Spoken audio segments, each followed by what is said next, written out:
ನಮ್ಮ Sahyadri news channel ಅನ್ನು YouTube, Facebook ಹಾಗೂ ಇನ್ಸ್ಟಾಗ್ರಾಂನಲ್ಲಿ ನೋಡಿ. ಸಬ್ಸ್ಕ್ರೈಬ್, ಲೈಕ್ ಮತ್ತು ಶೇರ್ ಮಾಡಿ ಪ್ರೋತ್ಸಾಹಿಸಿ.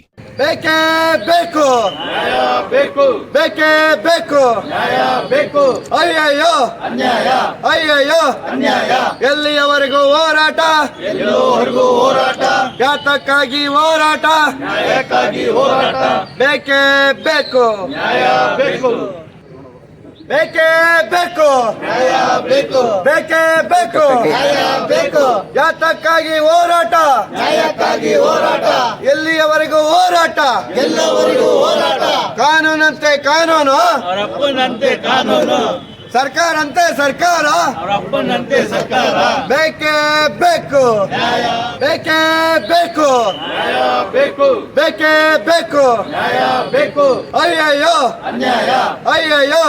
ಸ್ನೇಹಿತರೆ, ಇವತ್ತಿನ ದಿವಸ ನಾವು ಮಹಾನಗರ ಪಾಲಿಕೆ ಆಯುಕ್ತರಿಗೆ ಮನವಿ ಕೊಡಕ್ಕೆ ಬಂದಿರೋ ಉದ್ದೇಶ ಏನಪ್ಪಾ ಅಂತಂದ್ರೆ, ಶಿವಮೊಗ್ಗ ನಗರದ ward number 1 Bommanakatte B block ನಲ್ಲಿ ಮೂಲಭೂತ ಸೌಕರ್ಯಗಳನ್ನ ಕಲ್ಪಿಸಿಕೊಡಿ ಅಂತೇಳಿ ನಾವೊಂದು ಮನವಿ ಕೊಟ್ಟಿದ್ವಿ. ಏನಪ್ಪಾ ಅಂತಂದ್ರೆ, ಎಲ್ಲಿ ನೋಡಿದ್ರು ಸ್ಮಾರ್ಟ್ ಸಿಟಿ ಆಗಿದೆ, ಶಿವಮೊಗ್ಗ ಅಭಿವೃದ್ಧಿ ಆಗಿದೆ ಅಂತಿದ್ದಾರೆ. ಶಿವಮೊಗ್ಗಕ್ಕೆ ವಾರ್ಡ್ ನಂಬರ್ 1 ಬೊಮ್ಮನಕಟ್ಟೆಯಲ್ಲಿ ಯಾವುದೇ ರೀತಿ ಅಭಿವೃದ್ಧಿ ಇಲ್ಲ. ಎಲ್ಲೂ ಓಡಾಡಕ್ ಹೋದ್ರು ಡ್ರೈನೇಜ್ ಇಲ್ಲ, ರೋಡ್ ಇಲ್ಲ, ರಸ್ತೆ ಇಲ್ಲ, ಚರಂಡಿ ತೆಗಿತಾರೆ, ತಿಂಗಳಾನ್ಗಟ್ಲೆ ಹಂಗೆ ಬಿಡ್ತಾರೆ. ಯಾವ್ದೇ ಒಬ್ರು ಅಧಿಕಾರಿಗಳು ಬಂದ್ರು ತಿಂಗಳಿಗೆ ಒಂದ್ಸಲ ಬರ್ತಾರೆ, ವಿಸಿಟ್ ಮಾಡ್ತಾರೆ, ಹೋಗ್ತಾರೆ. ಅಲ್ಲಿ ಜನಗಳು ಸಮಸ್ಯೆ ಕೇಳೋ ಅಂತಾರೆ ಯಾರು ಇಲ್ಲ. ಅದ್ರಿಂದ ಏನಾಗ್ತಿದೆ ಅಂತಂದ್ರೆ, ಇತ್ತೀಚಿನ ದಿನಗಳಲ್ಲಿ ನೋಡಿದೀರ ನೀವು, ಡೆಂಗ್ಯೂ ಜ್ವರ ಅನ್ನೋದು ಎಲ್ಲಾ ಕಡೆ ಹರಡ್ತಿದೆ, ವೈರಸ್.